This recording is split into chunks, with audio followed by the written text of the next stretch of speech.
What attracted me to Islam was the people. I first had a blank slate about Islam, and the first person to make an impression of Islam was a man called Ahmad.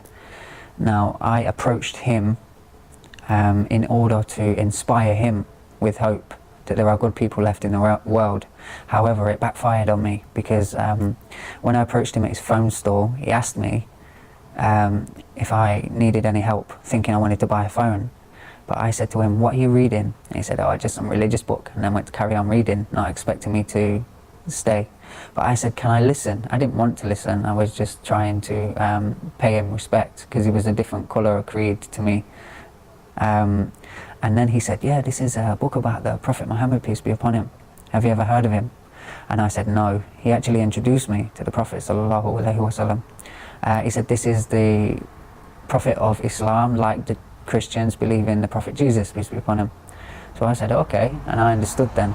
And then he asked me if I had time, and I had free time at that moment, so he took me on a bus to a place called Highfields in Leicester, and he bought me the Quran, and I was actually shocked because I saw £15 as a price tag, and I thought, he doesn't know me from Adam, he doesn't know if I'm serious, I could be having him on, he could be poor himself, have a family to feed, yet he's going out his way to do that for me.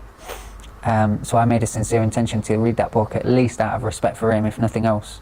And just before we went into the Islamic store, he took me to another corner shop and bought me a pint of milk and offered me food. I had to refuse on the food because I felt overwhelmed by his generosity.